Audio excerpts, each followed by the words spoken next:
Welcome to How Not to DM. I'm your host, Derek. Thanks for joining me on my quest to interview the very best Dungeon Masters on this plane of existence. Todd Stashwick is an incredibly talented actor and writer with over 120 credits on IMDB and counting. He's played hardened villains, brooding anti-heroes, lovable protagonists, and most importantly, D&D. Todd has some really cool tips on making your improv and roleplay more intentional, and has shared the table with some incredibly talented people like Liam O'Brien, Satine Phoenix, Jasmine Bhullar, Patrick Warburton, and many more he mentions in this episode. Enjoy!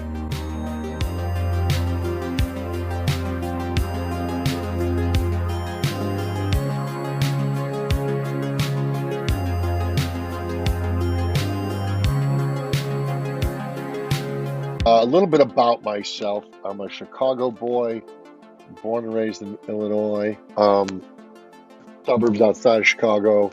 Moved back to the city. I mean, I like, if you watch Stranger Things, that was, aside from the portals to the meat monsters, that was my upbringing. I was that kid. I was the Spielberg kid on the bike with his friends playing D&D, playing Star Wars action figures. I was literally that kid. I was the target audience. I was born in 68, so in 1980 I was 12. So I'm that kid. And I did a lot of cartooning and stuff in high school. I really enjoyed acting, and so that's what I pursued as a career. Went to college for it, moved to New York with it. I did Second City in Chicago, did a lot of theater in New York, and then slowly clawed my way into television and film, and that's where I sit, and now I write, and I write video games and screenplays and pilots and comic books and all of that stuff. As far as TTRPG, I was that kid. So I was, back in the day, I think I first laid my eyes on my first D20 probably around 78, and then I started playing D&D around 79. So like my first person, my cousin Tori introduced me. It was clear as a bell. Like I just remember sitting in his garden level apartment for a second. We were upstairs visiting my uncle and went downstairs, and he like takes out a character sheet and he takes out some dice, and it was just one of those, like, what is that? Like, I didn't grok it at the time how like these plastic math rocks and a piece of paper equaled the Rankin and Bass Hobbit. Like, somehow there was a connection to the two, but it didn't quite make sense to my then 10-year-old eyes. And then a year later, it was a brush fire amongst just nerd boys and girls. So I started playing with the neighbors and my cousin and friends from school and church, and started the D&D club in my junior high school. My cousin collected all of the signatures and got a student advisor, and we would do movie nights where we would get the AV department to like wheel in a big 1/4-inch VCR, and we would watch like Hawk the Slayer. But I grew up on like all the Hobbit, the Bakshi Hobbit, and all Beastmaster. Like that was my world. And then around 3 years in, early 80s is when the Satanic Panic hit, and I was that impressionable kid that went to some camp, and all the camp counselors told us that it was the gateway to Satan. And my parents didn't feel that way. They were super supportive. They're like, my dad made me my Dungeon Master's box, and I had all my books and everything, but I gave it all away. I came back from that camp, and I made a hard break from it, and didn't think about it again until 10 to 15 years ago, when I was at an audition. Told this story before, but an actor named Abraham Ben Ruby, he just sort of offhandedly said, we were up late playing D&D. And now, years later, I don't have the superstitions that I had as a kid. And I was like, wait, you were doing what? And he's like, yeah, we were playing D&D. And he was playing with Lillard and a bunch of people. Well, I wasn't going to insinuate myself into his game, but I was suddenly like, wait, grown-up people play Dungeons and Dragons? And it was just, I didn't do it in college. I was doing theater, and I was doing a bunch of other stuff. I was playing video games and things like that, but I just wasn't playing D&D. But to know that it was out there again amongst grown-ups, and it was like kind of a quiet secret. People were playing poker, but they weren't playing D&D.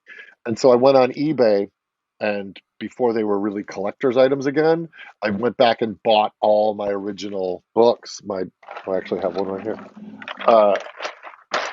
I bought back like my Fiend Folio, and I bought back the Player's Handbook, and all those original ones, the AD&D books from the 80s, 70s, and 80s, and I just started just collecting them again, just to look at the drawings and to just get that old feeling back. And then sort of hit a critical mass, and then when 5E hit, I was like, that's it. I want to play Dungeons and Dragons. I put it on Facebook. I said, I want to play. And my buddy Yuri Lowenthal, he's a really successful voiceover artist and actor. He shows up at my house an hour later after seeing my post with the starter kit. And he said, me too. And I want to say this is like late 2015. And he's like, happy birthday. Yeah, so it was around October 2015. He's like, happy birthday. And he hands me the starter kit. He's like, let's play D&D. And I'm like, I love it, because he hadn't been back into it yet either.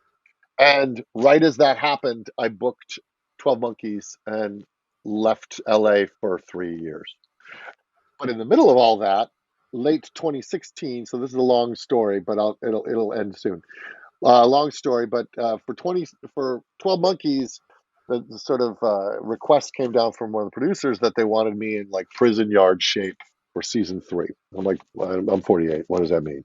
So I hired a trainer and I hired a nutritionist, and I just went at it full bore. But my trainer was David Nett. Now, David Nett is one of the founding people who really started carving out streaming D&D back when nobody was doing it. And he was oddly, when I was training with him for 12 Monkeys, he was also training Matt and Marisha.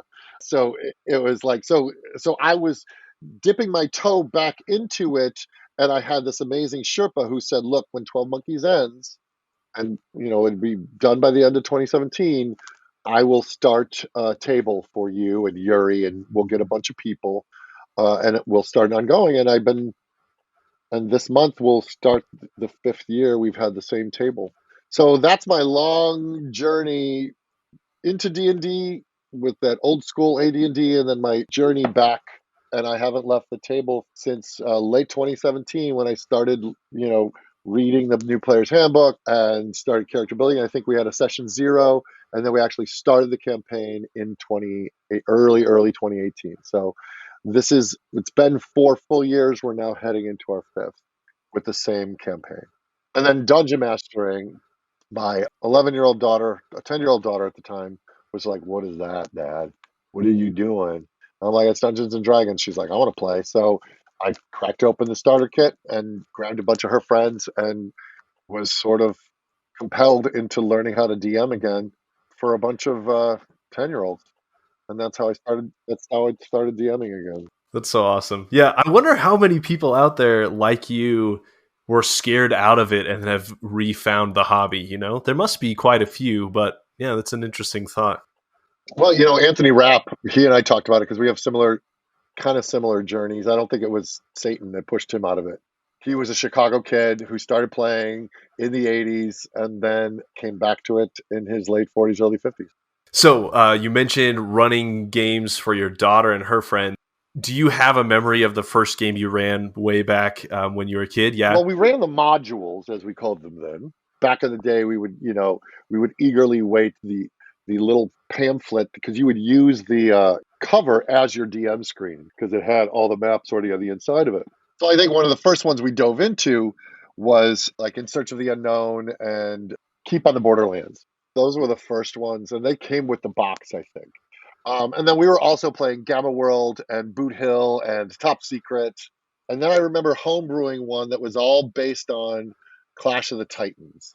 And it was like, and I thought it was super clever because it was the land of Asir, which was Greece spelled backward. I thought I was super clever. But it was a 2, and there was like Medusas and Pegasus, and because everybody was watching Clash of the Titans, so I wanted to run like a Greek mythology one. So I remember drawing the maps for that.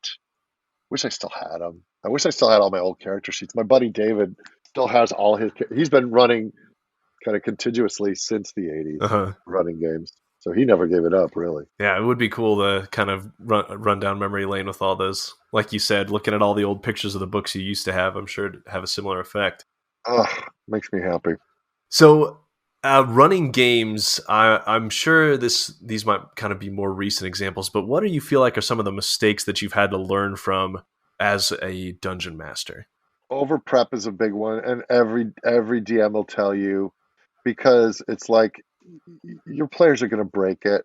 And I just remember being terrified running Fandelver. I'm like, I have to read and memorize this entire book, and I have to make laminated pictures of all of my monsters, and I have to verbatim, and so there was a lot of over prep. And then because I mostly outside of Fandelver, I mostly was running one shots. So I was doing one shots once a month for off and on for the last 4 years. And the first ones were the Sly Flourish Fantastic Adventures. David's like, here, these are great. These are going to give you some rails so that you can see how a one shot is structured. And then I would homebrew within them until eventually the written adventures would fall away and I was just homebrewing my own. But when it came to homebrewing, I think I was doing too many encounters. And then suddenly this thing was like a 8 hour game and you're like, oh, wait, oh. So I think I was not realizing how much analysis paralysis goes on when you put them in front of a door and then they end up talking about, should we pick the lock? Should we listen? How would it, should we go through that door? Maybe we should go up the, and you're like, we open the door. The fight's on the other side of the door. So not understanding the mind, how players will perseverate if you just say like, and the sound of the wind, and there's a creek in the air. Where's the creek? Is the creek down the hallway? Let's go investigate the creek. And you're like, oh no, I shouldn't have said creek. Yeah. As you're improvising, you suddenly realize that you're throwing the spotlight on things that you never intended to then cause your players to derail all of your prep. So A, don't prep as much. And B, David's like, no, you know what? One encounter an hour of gameplay. If you're probably going to do a 5 hour game, maybe combat encounters, and then other problem solving stuff, including when you order pizza and when everybody takes bio breaks and when you're mixing drinks and all of that.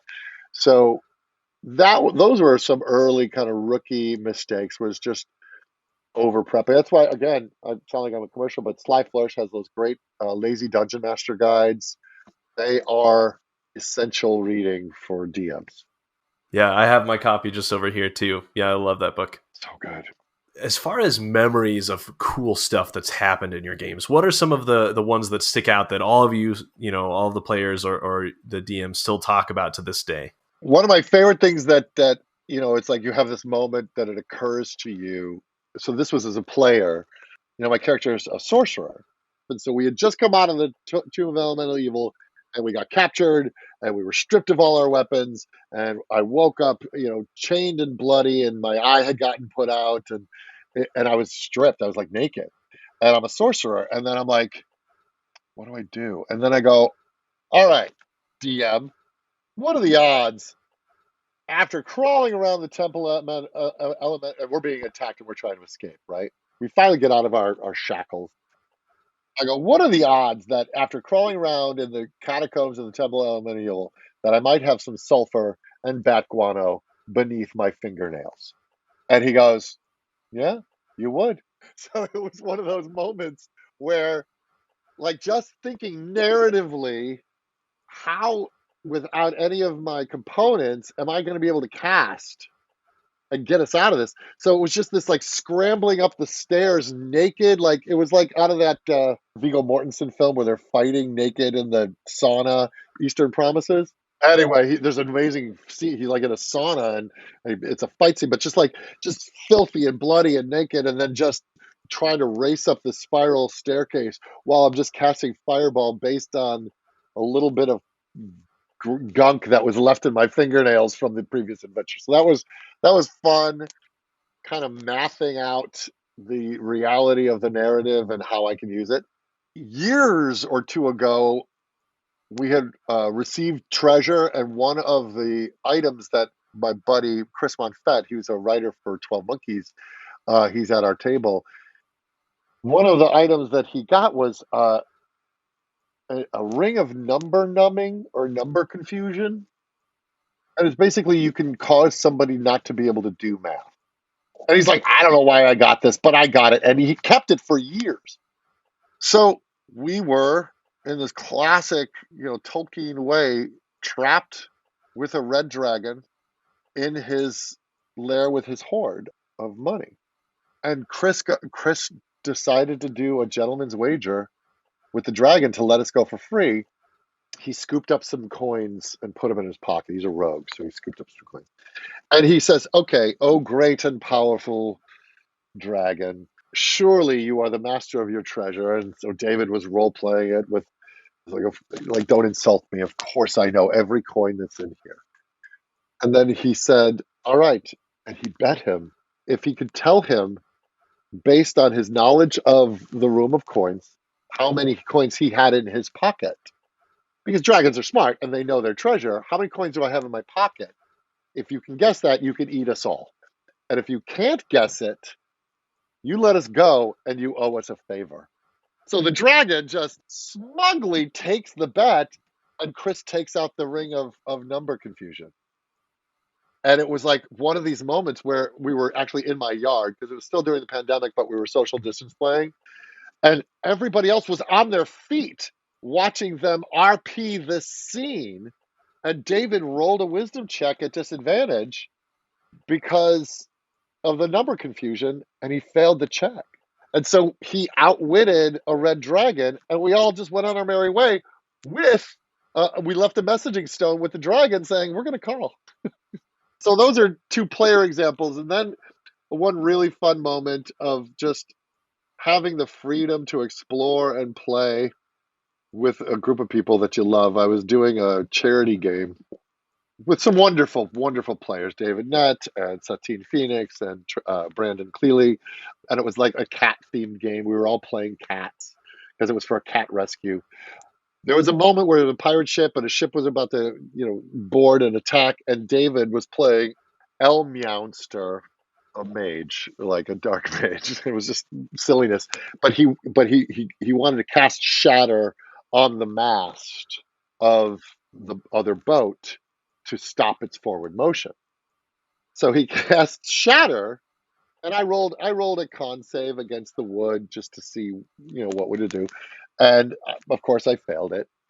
And so I stopped and I just began the story. Once upon a time in a forest, a tree dreamed of the ocean. And it was basically the Giving Tree. It was like, and he would watch the gulls overhead as he would feel the sea breeze sway his top, and he was happy. But he just wanted to see the sea. And then it was like, and then some loggers came and took it, and they shaped it, and they hewn it, and he was built onto a mighty sea vessel, and he was happy.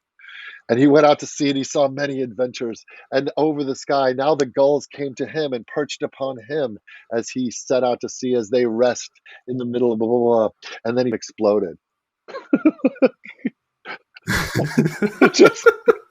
It was just this wonderful, just to take the time to tell the backstory of the mast of the ship was one of my favorite things, that play with the people that you play with and them affording you the indulgence and just allowing yourself to go to these wonderful, silly places and knowing where it's going. And you're watching the faces of all the players going, oh no, here we go. Here we go. We know what he's doing. That was super fun. That is really funny. I'll have to go find the VOD of that and watch it.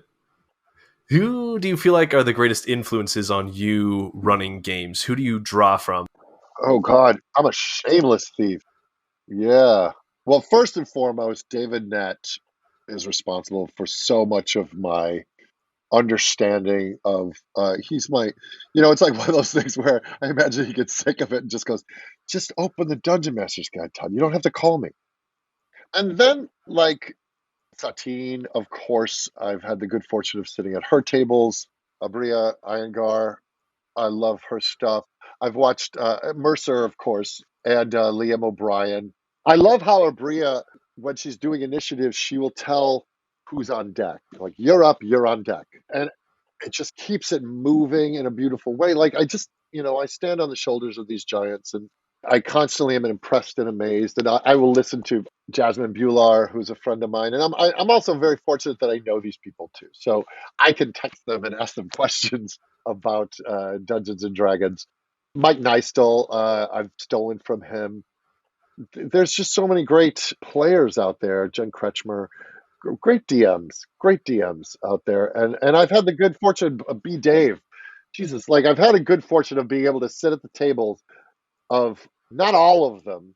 I haven't played with Mercer. I haven't sat at Abria's table. I haven't been DM'd by Liam, but I've rolled dice with him. But like Satine and B. Dave and Jasmine and David, like these guys are the ones that I am constantly cribbing from and stealing from and learning from. And I just listened to a great podcast conversation with Brennan, who I haven't, shame on me, I haven't watched Dimension 20 yet. But just listening to his passion and him talk about D&D, and then he was talking about it with Satine, and there was just like gem after gem after gem, and now I'm in the middle of the one with Jasmine, and just gems, just gems. Yeah. Yeah. Brennan's games are zany and off the wall and incredible. So I think you really like them, especially if you're pulling off tree stories. Yeah, it's funny. I will do zany more for charity streams because those are for an audience. Like the game itself kind of comes secondary to the entertainment. But with my home games, we like humor, but we don't necessarily embrace wacky. We like table talk humor or circumstantial character humor we embrace, but the games tend to be a lot more grounded than when I'm doing like a charity stream. Like I did a charity stream that unbeknownst to the players, it ended up, and it was, they didn't realize, but they were in a Scooby-Doo adventure. Like at the end, they like literally ripped the mask off the guy, and the guy's name was like Oldman Clemens. His like first name was Oldman, so they went Oldman Clemens, and then there was a dog, but it snuck up on them, and they didn't realize they were in the middle of a Scooby Doo adventure. And I remember B. Dave just like shaking his head. I'm like, thank you. That's the exact response that I wanted when the reveal was it was a Scooby Doo adventure. Yeah, I think Dimension 20 they recognize that it's entertainment, and that's kind of the vibe they're going for. Exactly. What about your past experiences or your personality really made you gravitate towards role-playing games? Well, as a kid, it was a cool thing that we could gather around a table, the fellowship of it. And we were making up stories anyway. Like we would go on hikes and like pretend we were on some sort of dungeon crawl. And then to have the fickle fate of the dice actually shape the outcome of your choices was fun. I mean, and there were successes and losses. And like I said, I was a Hobbit kid, and I was a Lord of the Rings kid, and a Star Wars kid. And so just being able to go, wow, I could actually submerge myself in these realms with my friends. It was so uncool. It was cool. You know what I mean? It was like it was the nerdiest thing you could do. So nerdy. And I was already playing with action figures and doing Star Wars, like creating scenarios. So this was just an evolution of all of that, and and it wasn't like a tabletop like we're opening a Monopoly board or Clue, or it was freer than that, and it encouraged exploration, and I mean so much of it was much more dungeon crawly. In fact, I ran a campaign or an adventure for Dungeon Run that I had done as a home one shot, and it was a very meta tribute to the classic kind of games that we played as kids, because so much of the games that we played as kids were just so arbitrary, where it was like going down a hallway, you enter a room and there's a goblin sitting on a chest. Nowadays, we would go, why? Like, who does that goblin work for? Who is he? What's the backstory of the goblin? Back in the day, it was just like in the middle of the hall, there's a gelatinous cube. Fight it. Like, why? It's so rando that I did an adventure, and you can find this video on demand, where essentially is to, spoiler, it literally was about a little boy creating an adventure for people. Like adults were sort of forced to go through an adventure. They didn't realize it was all a fabrication of the kid. Yeah. This is the Dungeon Run, the show with Jeff Kanata, yeah. Yeah. So Jeff was out that week, and I was asked to guest DM for it. And I had run the game for one of the producers as a home game. And he's like, hey, come and run that on Dungeon Run. But it was just so like rando and silly. It was just like traps and monsters, and that's it. And there's no like, there was sort of a loose like, get the gem of Anaka. It's at the very back of the castle. Okay. Like there was just no emotion. No one's pie shopping. There's no nothing. It was just dungeon crawl, march through, and that has its charm. Like that has its simple appeal. Yeah, I think every once in a while, that's just really what people want to do is just go solve a bunch of puzzles and hack and slash and Hack and slash. Yep. Yeah. Exactly.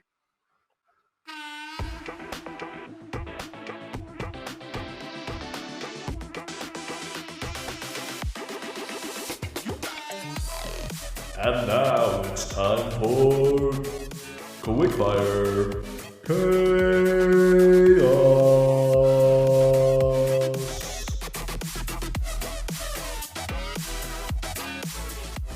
Welcome to Quickfire Chaos. This week, Todd and I are going to use some random D100 tables to create an NPC fetch quest, and then roleplay a situation to show off Todd's acting and improv skills. Let's get rolling. The first one will be what kind of voice you've got. Okay. You're so lucky that I happen to have my Nerd Circus dice tower at the ready. That's a 3. You have a naturally low voice, and every paragraph is a sentence. Your English teacher hated you. Every paragraph. So it's sort of like Liam Neeson. He speaks very clipped. Next is your job. 67. You are a shepherd. Yes, I'm a shepherd. There's 2 more. One is a trait that you've got. 68. That is nervous. Easily agitated. Very uptight. Okay. And then lastly, the quest that you're going to send me on. 100. My last guest yesterday, Guy Sklanders from How to Be a Great GM. I don't know if you know him at all, but he rolled 100 also, which is... What are the odds? Yeah, what are the odds? Okay, we're looking for the heart of a nymph. Exquisite.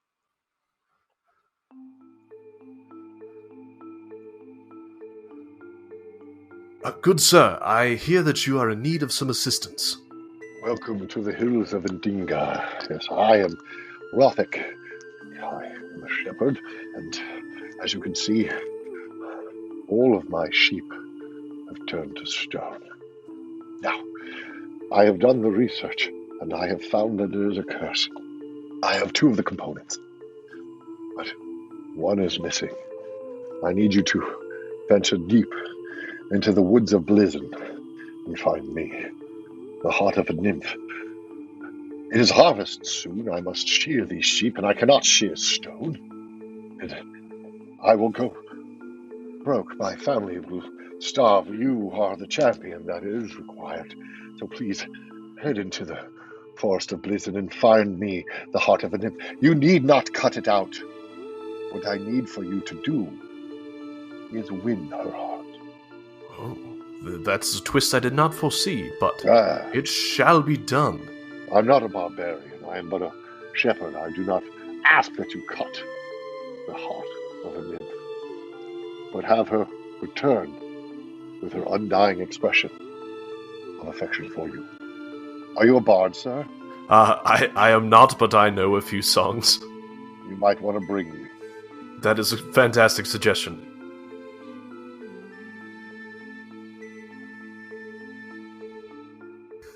All right, I love it. That was a good twist you gave there too. Okay, this next question comes from some of my patrons. Matthew, thanks for the question. It is, you started your acting career in improvisation, kind of did some work with Second City. So what are the similarities do you feel between acting and improv for television and movies versus improv in TTRPGs? So what are the similarities? And then also, what do you feel like are the differences between the two? Well, improvisation itself is a tool. It can be used to be a form of theater in and of itself. When I was at Second City, we would use it for games. We would do improvised games, and then we would use it to help devise scenes that we would then go on to script and shape. Then when I was in New York, I had done a show called Burn Manhattan, where the improv was the means unto itself. Like we would improvise for an hour plus without suggestions, and the show just would go. was a long form improvisation. Then I would kind of hone it into a more narrative driven one when I moved to LA and started a show called The Doubtful Guests, where there was a premise like we were 4 people killed in a brothel fire in 1888 London, and our souls were damned to do an improvised show. So there were parameters and a conceit that we were these awful people. We were doing a show within a show, but no reference could exceed 1888 London, and the music was like accordion and mandolin and stand-up bass. You can find actually YouTubes of it called The Doubtful Guests, plural, and put the word improv at the end of that, and you'll find some scenes from that show. We would improvise songs and scenarios, and so that's improv itself as an art form, as I have seen and taught it. I've taught it a lot. I had an improv school in the Valley here. Now, how does that apply to television and film? Well, a buddy of mine, Jay Lacopo, once said, acting is all improvisation, but you happen to be saying what the writer wrote. In that, you are having organic responses to that which you are hearing. And if you're hearing the other characters say something to you, you have an organic thought based on that, based on your character's backstory and history and the circumstances. You will have an organic thought. Now, you'll have that thought, and then you say what the writer wrote with that thought underneath it. An undertone, yeah. Like a guy who's afraid to be fired sees his boss wearing a shirt, and he's like, huh, great shirt, boss. Or a guy who is about to quit sees the same shirt, and he's like, yeah, great shirt, boss. Like, so there's like night and day with what's happening in the context of that moment based on the organic improvised thoughts that are the circumstances. So that's how I approach improvisation. I mean, a lot of people confuse improv with, I'm making up what I'm saying.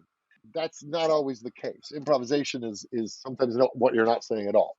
Are there moments where I've ad-libbed new pieces of dialogue and then pitched them to the writers and the directors of the thing? And like, yeah, try that one instead. That happens. Or going, I want to try something, a bit of business or a bit of something where I'm organically creating in the moment. Absolutely. Now, how does that apply to TTRPG? Same rules apply. So, given scenarios that I'm listening to, my players are surprising me with bits of information, just like we just did with rolling dice. You give me new information that then I filter that through my experiences and the images in my head that are illuminated based on the input that I'm getting. So it's always fundamentally about listening. Whether you're doing TTRPG or regular acting or straight up improv, it's all about listening, because you need to mine the data for your next bit of content based on what's happening in the room. Now, do you do prep? Do I have parameters and scenarios that I have pre-scripted in terms of NPCs and circumstances? Of course I do. But the improvisation comes in when they zig, I have to zag. So it's all the same tool. It's listening, heightening, exploring, yes-anding. Now, in D&D, the dice are also there to help shape the narrative. You know, said this the other day on another podcast, but you know, the most controversial tweet I ever got or I ever tweeted, which is ridiculous, which is what I love about D&D is bad rolls equal great story. And I just said, well, that's not Dungeons and Dragons. Maybe in other RPGs, it's baked into the rules. And I'm like, no, it's actually baked into the rules in D&D. And I actually took a screenshot of the Dungeon Master's Guide and showed them where it was. It literally says bad rolls equal good story. I'm paraphrasing. But downturns are essential to good storytelling because there's no upturns, right? And downturns are given to us by the dice. Our best intentions are put forth, and then the dice go, yeah, good, nice try. So what you're saying about improv, you're being nimble. You have to stay super nimble as a DM and go, all right. It's the same thing. It's listening, trusting the inspiration that you're given based on the input that you're given from your partners. Trust it. Put it out there. Yeah. Great. Thank you. And thanks, Matthew, for that question. What tips and tricks do you have with your acting and your improv background to help dungeon masters who want to improve their table presence? And by table presence, I mean, you know, maybe they feel like they're not being as immersive as they could be, or, you know, they really want to put more work into their characters, more feel into their story. What's some advice you have for people who want to improve that? without the story and the theater, it's literally just my numbers versus your numbers, right? That's it. I have a 15 in my head. You rolled a 13. You didn't get a higher number than me. That's the whole game fundamentally at its very base is that. So I don't want to play that game where we just sit there and say, my numbers were higher, your numbers were lower, your numbers were higher. Who cares? So knowing that, everything else is the game. Everything else is Dungeons and Dragons. So you go, well, then it is about painting pictures. Painting pictures. So take your time, set the scenes, describe, enjoy, even if you're reading it out of a book, enjoy reading it, paint the picture, enjoy the silences, let things resonate and sit so that they have impact. And then when you take your time, it's a thing we call it improvisation and commedia dell'arte called don't burn your steps. Do this, then this, then this, then this. Don't try to rush to this. D&D isn't meant to be finished. We're not playing it to finish it. We're playing it to be in it. So live in that. Don't burn your steps. Do one thing at a time. So, for example, I'll use the tree example. I know where it's going with the mast exploding. When I saw the die roll, I pause. I'm behind the Dungeon Master screen. They don't see what rolls I get. So I take the time to look at the roll and I go, I could go, the mast exploded. But then that's just say, basically going, your numbers were higher than mine. But to look at the roll, I go, well, I know the outcome. He got the desired result. How can I now dance in the sunbeam of this? How can we paint a picture? And then it was the rewinding and going, all right, I'm going to take the time to tell the backstory of the tree that became the mast that exploded. But we're not in any hurry. We're not rushing. It all depends on gameplay and the group that you have. Like some groups just want to get, like, when can we start stabbing things? And so you got to know your table. But I think people show up at my table for the story and for the fun and for the characters and for the tale that we're weaving and the surprises. And the dice are there to help guide and shape that. So I would say take your time and enjoy the storytelling. Enjoy the performance of a character. And you don't have to do voices. And you don't have to do, you can say, and they respond. You can be third person. She looks at you with a glower and she says, there's no way you are all going to be allowed to stay in the inn. You're covered in blood. Like, you could say that as opposed to, get those filthy things off, go wash up before you set foot in my inn. Like, there's so many different types of play style that don't feel beholden to do someone else's. But I would say, slow it down. You're the dungeon master. You are the painter of the picture. Yeah. All right.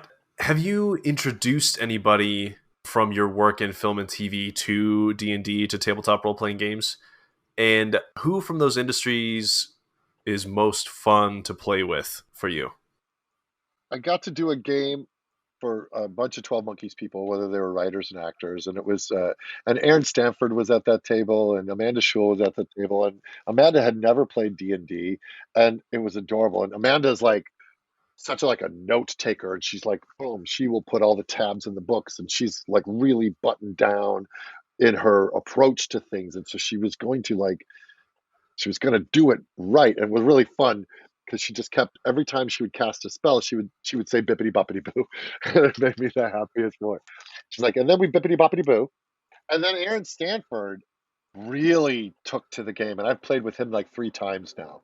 And he's a fantasy nerd, so he really like leaned in hard to the game and loves it, and he's so fun. And one of my favorite moments, because he has this sort of wonderful kind of, he's got a leadership quality to him, and he wants to kind of pool opinions. And there was one moment where they come into town and all the town folks were turned to stone, and then he goes, we have a Medusa situation here. And he was not wrong, but that's not what turned them to stone. But there was a Medusa at one point. It was thematic. Um, so he's just really, I've had him back several times. I would have Amanda back, but she's now got a baby, a little one at home, and so her time has been taken up with motherhood in between acting on every, she's done so many movies and things, TV movies and things since 12 Monkeys. And then she was on Suits right after. Like, so she never stops working either. And then I also got to bring Patrick Warburton to the table. Oh, that was a whole lot of fun. Yeah. Had he ever played? His boys play, and so he introduced me to his boys, who are his son Talon is a DM, and he's a terrific DM, and I've rolled dice with him. And then one day, Talon and these other players came over with Patrick to my nerd lair, and I had done a pilot with Patrick years ago, and so I had always offered to run a game for him. And then when his boys were getting into it, he called me. He's like, "My boys are getting into these Dungeons and Dragons, so I need you all to meet." And so he came over and he played a barbarian named Kronk, and it was we had a blast, and he landed the killing blow to the big bad, and it was just it was really fun, and he was just really curious because his boys were into it, and he wanted to celebrate something his boys were doing. I say boys, they're men, they're in their 20s, but that was really fun. Oh yeah, man, it was really fun. That's a spot on Patrick Warburton too. That's really good. Yeah, he's fun to do. He's fun. Oh man, that would have been a very fun game. You've portrayed quite a few kind of intimidating villain and anti-hero types of late. In your opinion, what makes a really memorable villain, and what do you like to draw from when you're playing them on screen and at your table? Villains, as I have seen them, obviously they don't think they're wrong. There's always a moral dilemma with villains where the thing that separates them from a hero is they are unable to change. So given that moment, which is why Darth Vader is historically actually a hero because of that big change, and the Emperor not so much. So for me, I like to, especially in modern day, unless I'm playing, a Disney villain, which I've done, the ones that I am gravitated towards, they tend to have a bit of heartbreak in them. And you need to, at some sliver of a way, think they might be a little right. And be sympathized with them. Plus, having come from comedy, I always end up being left of center villains, wanting to weave in my own personal, rhythms and sense of humor into the performance, so that you go, "Oh, I kind of like this guy. Oh, he's kind of fun." And when he shows up on screen, there's a little bit of like, "Oh, he's fun." Same with like Heath Ledger's Joker. Like you watch that and you go, he's not wrong sometimes, and he's certainly having a good time being. So between being Batman or the Joker, you go, well, that guy's having a lot more fun. Like in life, he's having a lot more fun. And that's, I think if you can find their sense of humor, they're not all twirling mustaches. If you can find and maybe they're conflicted, but ultimately they choose poorly. And so how does that apply to tabletop? It's the same thing. I think they just, tabletop villains they may not come across at first as a villain when you first meet them. And that's often what I do get to play. At first blush, you go, no, he's hard, but he's not a bad guy. Oh, whoa, wait a second. Except for Dr. Draken. Like from word go, he's just a mustache twirling, scenery chewing villain. But most of the time, and how I apply that to D&D is I like it when you don't see the villain coming. I like that. And then also weaving in humor. And not like wacky, but when you're improvising a scene, finding how this person thinks something's funny. Not Todd's making a joke necessarily, because that'll happen too, but how does this person find this scenario humorous, and what kind of in-world joke would they make or levity that they would add to the scenario? All right, you referenced your dice tower a little bit earlier from Nerd Circus. My shameless Saturday promo. Yes, indeed. So what is Nerd Circus? How did it start? And what are you most proud of so far that you have created? So it originally started years ago, I had seen, I was looking at these people that I admire, Joe Manganiello, and seeing like how he was able to share with the world the lens to which he views D&D, which is that great Conan O'Brien, the Death Knight, that Orcus and Vecna. Like, there's this great gothic, steel and blood approach with death saves, heavy metal. And I was like, well, that's cool. And I love it. And I own plenty of death save stuff. I would love to throw my hat in the ring and share what D&D feels like for me. And being a kid from the late 70s, early 80s, we played D&D in wood paneled basements with orange shag carpeting, and there was lava lamps, and there were Burger King glasses that we drank our drinks out of. And that was primarily the vibe to which I was approaching D&D. And I'm like, we kept our dice in Crown Royal bags. We kept our dice and our pencils and minis and cigar boxes. And so I wanted to create a site that celebrated that sort of late 70s, early 80s vibe of D&D for me. Not saying that it's a better way to play. It's just that feels like home. When I'm playing D&D, it's Zeppelin and Styx. It's not heavy metal. It's sort of prog rock and Kansas and all of that kind of freewheeling Americana rock. And so that was the impulse to create the site, is sort of share my love of the game in a way that looks through that lens. So that's why like my Mai Tai glasses look like old Burger King glasses, and the dice are like lava lamp dice. Yeah, those are really cool. Thanks. And so I wanted the dice tower to look like a basement. So it's wood panel carpeting and orange shag rug. That's so funny. I just bought a house that we're in now. That's why I have all these boxes, and it's a 70s place. And Yep. I found the wood paneling behind the walls that they've covered up. So I might take down the built-ins and let it air out a little bit. Yeah. Let it ride. And so I'm proud of everything on the site. And then there's T-shirts that are inspired by nerdy properties that I've been on, Supernatural and 12 Monkeys, and then paraphernalia like dice and dice towers and inspiration tokens and all of that fun stuff, because I'm a collector. Like, I only want to put out there things that I would buy myself. The thing that I think I'm most proud of is the collaboration, which is Mystic Libations. That makes me the most proud because it exceeded expectations. It came out organically with my friendship with Brandon and his love of Tiki and my love of Tiki, and then me being able to introduce D&D to him and him finding love for D&D. It just came out so good. And then having people on Kickstarter respond the way they did. And I brought to the table all the D&D stuff, and then I enlisted like David Nett to do magic items and NPCs, and then I wrote the adventure and the short stories, and then Brandon created his character, and then we fleshed it out, and there's a narrative in it, and there's a playable adventure as well as like over 100 actual recipes. So Mystic Libations is the kind of the marquee thing. I do love this dice tower though. The Nerd Circus, it comes with a lid. I love it. So I'm always trying to think of like new stuff to add to the stable of fun things that I sell on the site. What are some of your favorite drinks from Mystic Libations, if you had to pick a few? Well, the Scav King, based on my character, it's essentially a Mai Tai, which I love Mai Tais, but it's made with bourbon, which I love bourbon. So it's sort of a bourbon Mai Tai called the Scav King. I also like the Degini Punch.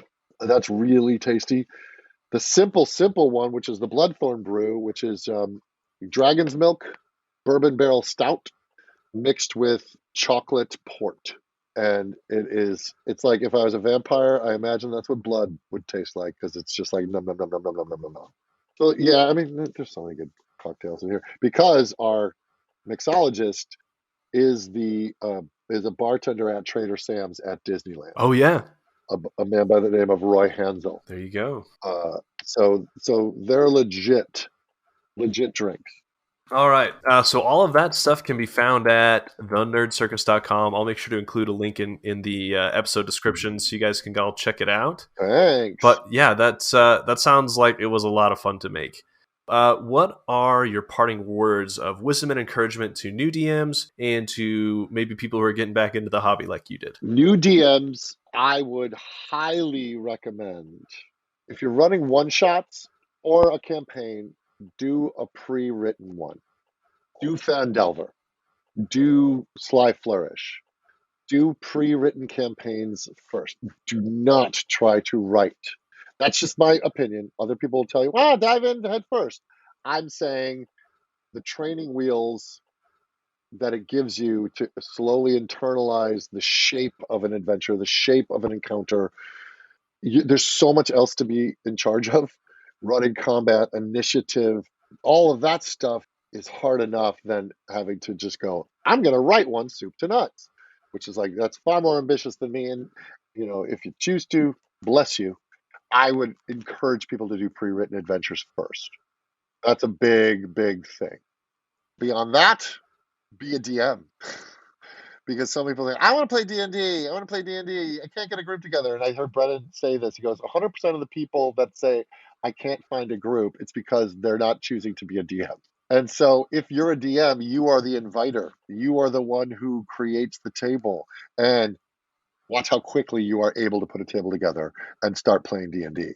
And you'll get to play characters. You'll play NPCs that can join the party and go into combat and do all the things and be part of it for a little bit.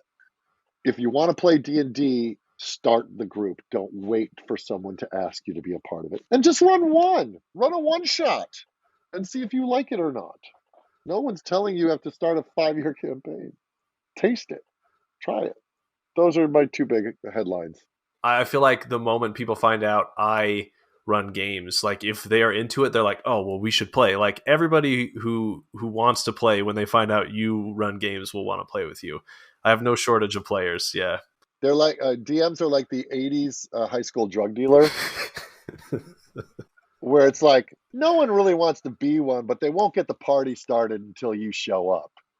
And you, as a DM, even if you're not prepping a lot, you know how much prep it takes to get ready, get the party, get people ready.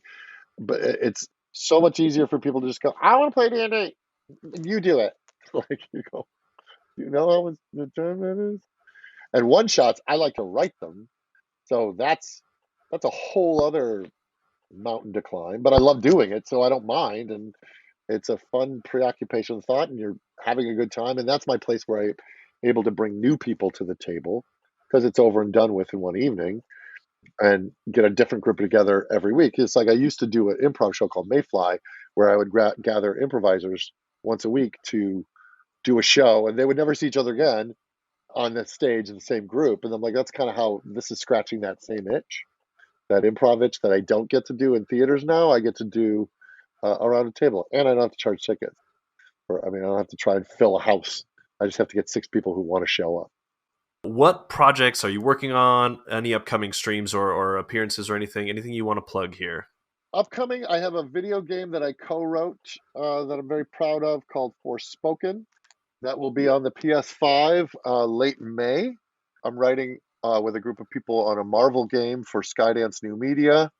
I can't say what game that is because there are trained snipers on me at all times.